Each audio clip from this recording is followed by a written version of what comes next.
Now concerning the matters about which you wrote, it is well for a man not to touch a woman, but because of cases of sexual immorality, each man should have his own wife and each woman her own husband. The husband should give to his wife her conjugal rights, and likewise the wife to her husband. For the wife does not have authority over her own body, but the husband does. Likewise, the husband does not have authority over his own body, but the wife does. Do not deprive one another, except perhaps by agreement for a set time to devote yourselves to prayer. And then come together again, so that Satan may not tempt you because of your lack of self-control. This I say by way of concession, not of command. I wish that all were as of myself, but each has a particular gift from God, one having one kind and another of a different kind. To the unmarried and the widows, I say that it is well for them to remain unmarried as I am. But if they are not practicing self-control, they should marry, for it is better to marry than to be aflame with passion. To be married, I give this command, not I, but the Lord, that the wife should not separate from her husband, but if she does separate, let her remain unmarried or else be reconciled to her husband, and that the husband should not divorce his wife. To the rest I say, I, and not the Lord, that if any believer has a wife who is an unbeliever and she consents to live with him, he should not divorce her. And if any woman has a husband who is an unbeliever and he consents to live with her, she should not divorce him. For the unbelieving husband is made holy through his wife, and the unbelieving wife is made holy through her husband. Otherwise your children would be unclean, but as it is, they are holy. But if the unbelieving partner separates, let it be so. In such case, the brother or sister is not bound.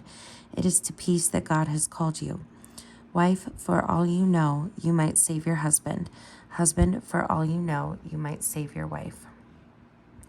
However that may be, let each of you lead the life that the Lord has assigned, to which God called you. This is my rule in all churches. Was anyone at the time of his call already circumcised? Let him not seek to remove the marks of circumcision. Was anyone at the time of his call uncircumcised? Let him not seek circumcision.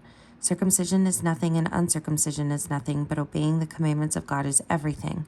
Let each of you remain in the condition in which you were called. Were you a slave when called? Do not be concerned about it. Even if you can gain your freedom, make use of your present condition now more than ever. For whoever was called in the Lord as a slave is a freed person belonging to the Lord, just as whoever was free when called is a slave of Christ. You were bought with a price. Do not become slaves of human masters. In whatever condition you were called, brothers and sisters, there remain with God. Now concerning virgins, I have no command of the Lord, but I give my opinion as one who by the Lord's mercy is trustworthy. I think that in view of the impending crisis, it is well for you to remain as you are. Are you bound to a wife? Do not seek to be free. Are you free from a wife? Do not seek a wife. But if you marry, you do not sin, and if a virgin marries, she does not sin. Yet those who marry will experience distress in this life, and I would spare you that. I mean, brothers and sisters, the appointed time has grown short. From now on, let even those who have wives be as though they had none, and those who mourn as though they were not mourning, and those who rejoice as though they were not rejoicing, and those who buy as though they had no possessions, and those who deal with the world as though they had no dealing with it. For the present form of this world is passing away. But I want you to be free from anxieties.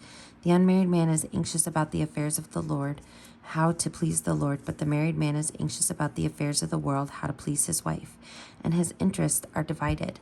And the unmarried woman and the virgin are anxious about the affairs of the Lord, so that they may be holy in body and spirit.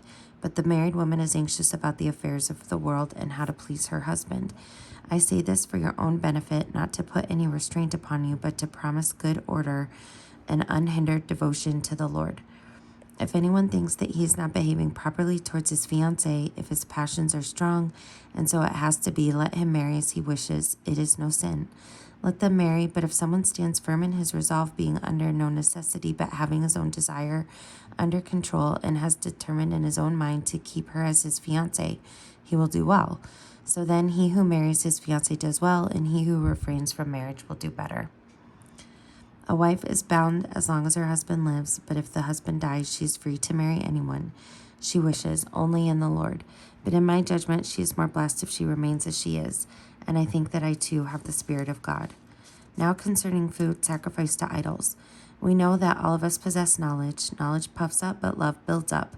Anyone who claims to know something does not yet have the necessary knowledge. but anyone who loves God is known by him. Hence, as to the eating of food offered to idols, we know that no idol in the world really exists, and that there is no God but one.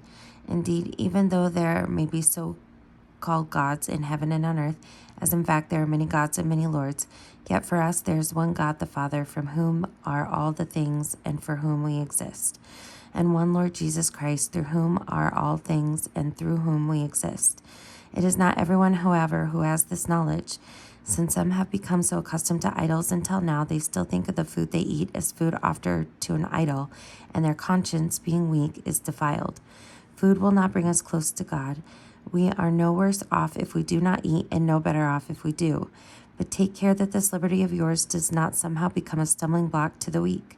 For if others see you who possess knowledge eating in the temple of an idol, might they not, since their conscience is weak, be encouraged to the point of eating food sacrificed to idols? So by your knowledge, those weak believers for whom Christ died are destroyed. But when you thus sin against members of your family and wound your conscience when it is weak, you sin against Christ. Therefore, if food is the cause of their failing, I will never eat meat so that I may not cause one of them to fall. Am I not free? Am I not an apostle? Have I not seen Jesus our Lord? Are you not my work in the Lord? If I am an apostle to others, at least I am. If I am not an apostle to others, at least I am to you, for you are the seal of my apostleship in the Lord. This is my defense to those who would examine me.